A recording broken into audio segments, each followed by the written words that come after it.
Assalamualaikum. Selamat pagi Bu Diah. Bagaimana kabarnya Bu Diah? Waalaikumsalam. Pagi juga Bu Anggra.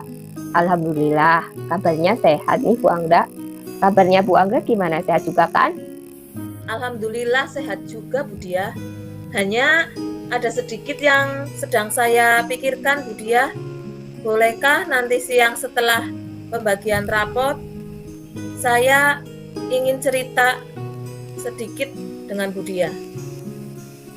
Oh, boleh sekali Bu Anggra, dengan senang hati. Terima kasih ya Bu. Nanti kita lanjut obrolannya ya Bu. Sekarang saya masuk kelas dulu ya Bu. Oke Bu Anggra, silahkan. Assalamualaikum. Maaf Bu Diah, boleh saya masuk? Waalaikumsalam. Bu Anggra, monggo silahkan masuk. Silahkan duduk Bu Anggra. Terima kasih Bu Diah. Maaf ya Bu, saya mengganggu. Bolehkah saya melanjutkan yang tadi pagi itu loh Bu? Ada beberapa hal yang ingin saya sampaikan ke Bu Diah. Ya Bu Anggra, kebetulan saya lagi senggang. Baru selesai membagikan rapot ke wali murid. Silahkan. Terima kasih sebelumnya ya Bu Diah. Sama-sama Bu Anggra. Jadi kira-kira apa ya yang akan kita bicarakan kali ini? Dalam pembicaraan kali ini, saya berharap dapat mengurangi beban pikiran saya Bu. Saya bisa mengambil keputusan dengan tepat untuk permasalahan saya Bu. Oh begitu Bu Anggra. Terus apa nih tujuan Bu Anggra yang ingin disampaikan kepada saya? Begini Bu Diah, sebetulnya saya sedang bingung. Semoga setelah saya berbicara dengan jenengan, nanti saya mendapat masukan dan saran, sehingga saya dapat menentukan pilihan terbaik dengan keputusan yang harus saya ambil Bu. Keputusan yang bagaimana yang dimaksud Bu Anggra? Coba ceritakan Bu Anggra. Saya ingin keputusan yang saya ambil merupakan keputusan yang terbaik Bu, sehingga apa yang saya lakukan bisa tepat dan bermanfaat bagi saya dan sekolahan Bu. Baik Bu Anggra. Memangnya kebimbangan seperti apa yang Bu Anggra alami saat ini? Kelihatannya sangat serius. Begini Bu, kemarin Bapak Kepala Sekolah memanggil saya, yang intinya beliau memberikan tugas kepada saya untuk besok tahun ajaran baru, saya diminta mengajar di kelas 6 Bu. Pak Kepala Sekolah menilai jika saya merupakan sosok yang tepat Bu. Namun hal itu menjadi beban pikiran buat saya Bu. Jenengan kan tahu, saya itu sudah lama Bu, kurang lebih 10 tahun mengajar di kelas rendah. Saya juga punya tugas lain, yaitu menjadi operator sekolah Bu. Saya merasa takut dan tidak mampu Bu kalau harus mengajar di kelas 6. Mengapa jenengan sampai berpikir begitu Bu Anggra? Padahal biasanya saya lihat jenengan selalu bersemangat setiap hari. Apapun tugas yang jenengan laksanakan, hasilnya pasti memuaskan. Entahlah Bu, mungkin karena akhir-akhir ini tuh banyak sekali tugas yang harus saya selesaikan dalam waktu yang sama Bu. Apalagi menjadi operator sekolah itu harus segera menyelesaikan laporan Bu. Tugasnya mendadak dan harus selesai pada saat itu juga Bu. Jadi saya merasa beban dan tanggung jawab guru kelas 6 itu sangat besar. Ditambah menjadi operator Bu. Baiklah Bu Anggra.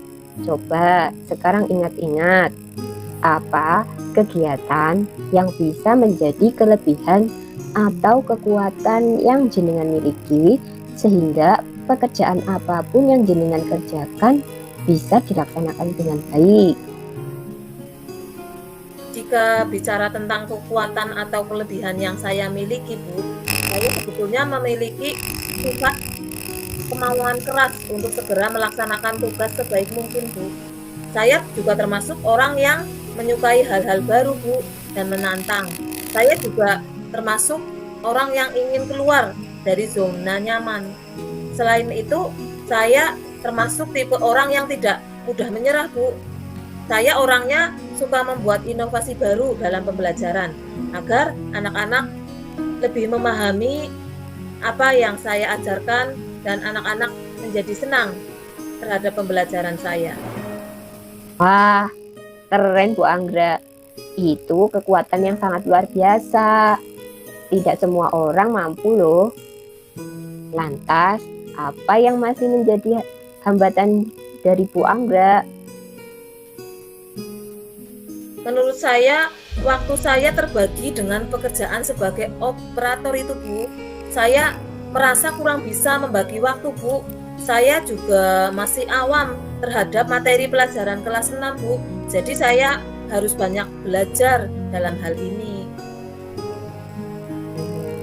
Lantas, jika mengingat potensi dan kekuatan yang jenengan miliki dan mempertimbangkan kekurangan yang ada, kira-kira apa rencana jenengan selanjutnya?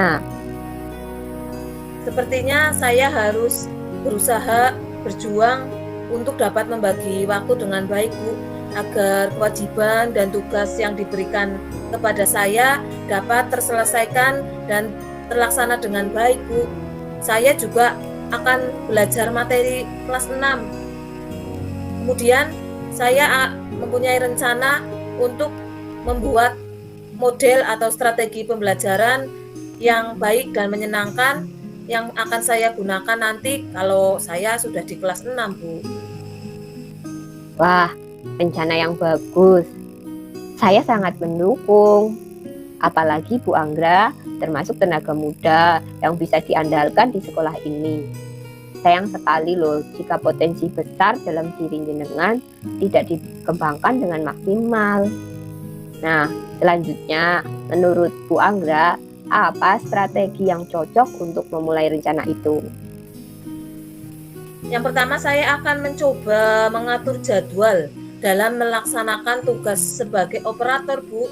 Saya juga akan merancang model pembelajaran, strategi pembelajaran, menentukan media ajar, dan instrumen-instrumen pembelajaran lainnya yang intinya menyenangkan untuk anak, Bu. Bagus sekali Bu Anggra. Suatu ide yang sangat luar biasa. Terus, kapan Bu Anggra akan mulai mempersiapkan hal itu? Saya akan sesegera mungkin, Bu, agar semua yang menjadi beban pikiran saya itu dapat teratasi dengan baik, Bu. Sip Bu Anggra, saya sangat mendukung rencana jenengan. Terus, apa komitmen Bu Anggra terhadap rencana yang akan Bu Anggra lakukan? Saya akan melaksanakan tugas dan kewajiban sesuai rencana yang sudah saya buat, Bu. Oke Bu Anggra, selanjutnya siapa saja yang akan dilibatkan untuk mewujudkan rencana Bu Anggra? Yang jelas, saya akan perlu bantuan dari teman-teman guru, bahkan siswa, dan mungkin semua warga sekolah, Bu. Karena dukungan dari semua pihak di sekolah akan membantu saya dalam melaksanakan setiap kegiatan, Bu, termasuk bimbingan dari jenengan, Bu Dia. Insya Allah Bu Anggra, saya akan siap membantu jika saya mampu dan dibutuhkan. Terima kasih ya, Bu Dia. Alhamdulillah, pikiran saya sekarang menjadi plong, Bu. Sekali lagi saya ucapkan terima kasih. Saya pamit dulu ya, Bu. Ya Bu Anggra, semangat ya Bu Anggra. Ya, Bu Dia. Assalamualaikum. Waalaikumsalam. Refleksi dari saya. Yang pertama, apa yang sudah berjalan dengan baik selama percakapan? Yang sudah berjalan selama percakapan adalah pendengar yang aktif, di mana seorang coach sudah mendengar dengan penuh dan memahami percakapan yang disampaikan. Selain itu, adalah adanya kemitraan antara coaching dan coach, sehingga coachee bisa dengan leluasa menyampaikan permasalahannya. Kemudian sudah menggunakan pertanyaan berbobot dan menggunakan alur theta. Terdapat identifikasi, rencana aksi, dan tanggung jawab. Untuk refleksi yang kedua, apa yang masih perlu diperbaiki atau ditingkatkan? Hal-hal yang perlu diperbaiki dalam percakapan adalah bagaimana coach mengajukan pertanyaan berbobot untuk menggali segala kekuatan yang ada pada diri coachee. Nah, untuk pertanyaan yang ketiga, apa yang Bapak Ibu lakukan untuk tetap dalam kondisi present atau kehadiran penuh sebelum dan saat melakukan coaching?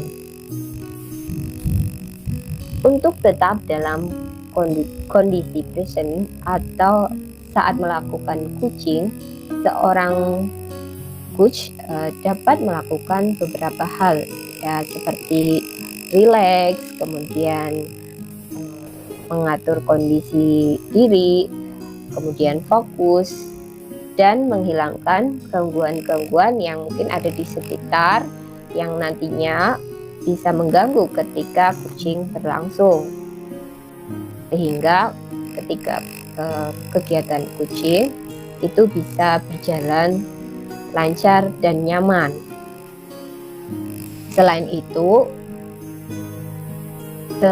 sebagai coach juga perlu mempunyai gambaran pertanyaan yang nantinya diajukan, serta dapat membuat catatan kecil tentang apa yang disampaikan oleh coachee.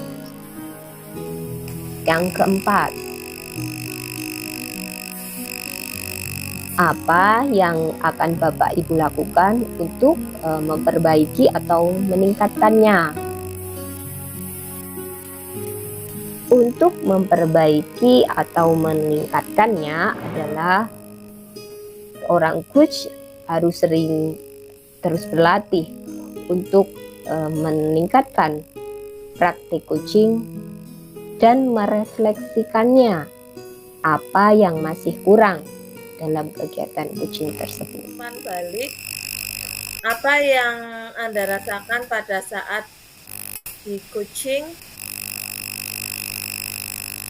ketika interaksi antara coach dan coachee itu memberikan feedback yang objektif, dan di sini ketika interaksi itu dapat menambah keyakinan terhadap solusi yang sudah diambil oleh coachee.